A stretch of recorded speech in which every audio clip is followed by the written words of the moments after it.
BJP ಪಾಳಯದಲ್ಲಿ ಮತ್ತೆ ಜೋರಾಯಿತು ಅಸಮಾಧಾನ. ರಾಜ್ಯ ಬಿಜೆಪಿ ಉಸ್ತುವಾರಿ ಸಭೆಗೂ ಕ್ಯಾರೆ ಎನ್ನದ ಶಾಸಕರು. ನೋಡಿ, ರಾಧಾಮೋಹನ್ ದಾಸು ಸಭೆಯನ್ನು ಕರೆದಿದ್ದಾರೆ ಇವತ್ತು. ಆದರೆ ಇವತ್ತಿನ ಸಭೆಯ ಆ ಸ್ಪಂದನೆ ನೋಡ್ತಾ ಇದ್ರೆ ಬಿಜೆಪಿ ಅವರದ್ದು ಎಲ್ಲ ಅರ್ಧಂಬರ್ಧ. ಕೇರೆ ಮಾಡಿಲ್ಲ ರಾಜ್ಯ ಉಸ್ತುವಾರಿ ಕರೆದಂತಹ ಇವತ್ತಿನ ಸಭೆಗೆ.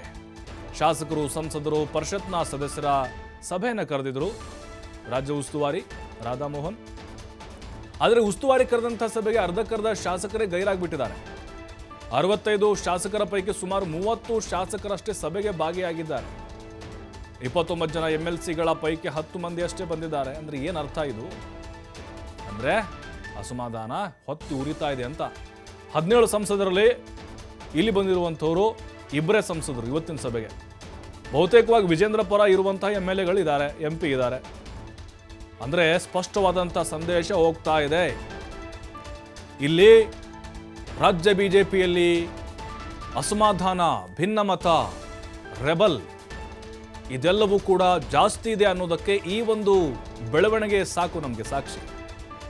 ಅಲ್ಲ, ಒಬ್ಬ ರಾಜ್ಯ ಉಸ್ತುವಾರಿ ಸಭೆಯನ್ನು ಕರೆದಿದ್ದಾರೆ ಅಂತ ಹೇಳಿದ್ರೆ 65 ಜನ MLAಗಳಲ್ಲಿ 30 ಅಷ್ಟೇ ಬಂದಿದ್ದಾರೆ ಅಂತಂದರೆ ಇನ್ನು 30 ಜನ, ಇನ್ನು 35 ಜನ ಎಲ್ಲಿ ಹೋದ್ರು? MLC 29 10 ಜನ, ಇನ್ನು 19 ಮಂದಿ ಬಂದಿಲ್ಲ. 17 ಜನ ಇವರು MPಗಳು, ಇಬ್ಬರು ಬಂದಿದ್ದಾರೆ. ಉಳಿದವ್ರು ಯಾಕೆ ಬಂದಿಲ್ಲ? ಏನೇ ಇರಬಹುದು ಕಾರಣಗಳು. ಏನಾದರೂ ಅಧಿವೇಶನ ನಡೀತಾ ಇದೆಯಾ ಡೆಲ್ಲಿಯಲ್ಲಿ? ಏನಾದರೂ ಸಂಸತ್ ಅಧಿವೇಶನ ಇಲ್ಲ. ಇಲ್ಲೇನಾದರೂ ಅಧಿವೇಶನ ಇದೆಯಾ? ಇಲ್ಲ. ಕಾರಣ ಏನು? ಕಾರಣ ಬಹಳ ಕ್ಲಿಯರು. BJP ಒಡೆದ ಮನೆಯಾಗಿದೆ. ಅಲ್ಲಿ ಒಂದು ರೆಬಲ್ ಟೀಮ್ ಇದೆ, ಅಲ್ಲಿ ಯತ್ನಾಳ್ ಆ್ಯಂಡ್ ಟೀಮ್ದು. ಅವರಂತರೂ ಬಿಡಿ, ನಿರೀಕ್ಷೆ ಮಾಡೋಕ್ಕಾಗೋದಿಲ್ಲ ನಮಗೆ. ಅವ್ರ ಸಭೆಗೆ ಬಂದಿಲ್ಲ. ಅವ್ರನ್ನ ಹೊರತುಪಡಿಸಿದಂತೆ ಇನ್ನುಳಿದಂಥ ಶಾಸಕರೆಲ್ಲಿದ್ದಾರೆ? ಆಯಿತು, ಅವರ ಗುಂಪಿನಲ್ಲಿ ಒಂದು 7 ರಿಂದ 8 ಅನ್ಕೊಳ್ಳೋಣ ಹಾಲಿ MLAಗಳು. ಉಳಿದಂತಹ BJPಯ ಶಾಸಕರು ಎಲ್ಲಿ? ವಿಜೇಂದ್ರ ಅವರ ಶಕ್ತಿ ಹಾಗಾದರೆ ಇಷ್ಟೇನಾ? 65 ಪೈಕಿ 30 ಅಷ್ಟೇನಾ ವಿಜೇಂದ್ರ ಪರ ಇರೋರು? ಈ ಸಂದೇಶಗಳು ಹೋಗ್ತಾ ಇದೆ ಈಗ. ಸಂಸದರು ಹಾಗಾದರೆ 17 ಜನ ಓವರ್ ಆಲ್ ಆಗಿರೋದು, ಇಬ್ಬರೇ ಅಷ್ಟೇನಾ ವಿಜೇಂದ್ರ ಪರವಾಗಿ? ಅಲ್ಲ, ರಾಧಾಮೋಹನ್ ದಾಸ್ ಅಗರ್ವಾಲ್ ಅವರೇ ಸಭೆ ಕರೆದಿರಲಿ, ಬರಬೇಕಾಗಿತ್ತು ಸಭೆಗೆ. ಅಂದರೆ ಅಷ್ಟು ಕೇರ್ಲೆಸ್ ಅಂತಾನ ಇದು? ಕೇರ್ಲೆಸ್ ಅನ್ನೋದಕ್ಕಿಂತ ವಿಜೇಂದ್ರ ಅವರ ಒಂದು ಸಮ್ಮುಖದಲ್ಲಿ ನಡೀತಾ ಇರುವಂಥ ಸಭೆ ಇದು. ಹಾಗಾಗಿನೇ ತಮ್ಮ ಆ ಆವೇಶ, ಅಸಮಾಧಾನ ಏನಿದೆ ಅದನ್ನು ಇವತ್ತಿನ ಸಭೆಗೆ ಗೈರಾಗುವ ಮೂಲಕ ಹೊರಹಾಕಿದ್ರಾ?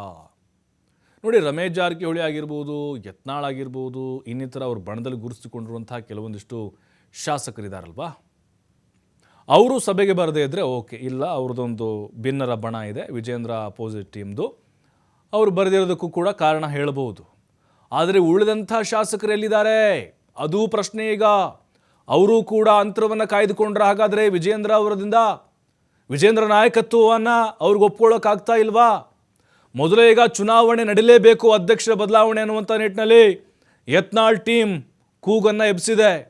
ಅದರ ಬೆನ್ನಲ್ಲೇ ಈಗ ಇವತ್ತಿನ ಸಭೆಯ ಮೂಲಕ ದೆಹಲಿಗೆ ಒಂದು ಸಂದೇಶವನ್ನು ತೆಗೆದುಕೊಂಡು ಹೋಗಬೇಕಾಗಿತ್ತು ಅಗರ್ವಾಲ್ ಅವರು. ಆದರೆ ಈಗ ಅವ್ರಿಗೆ ಸ್ವತಃ ಮುಜುಗರ ಆಗಿದೆ.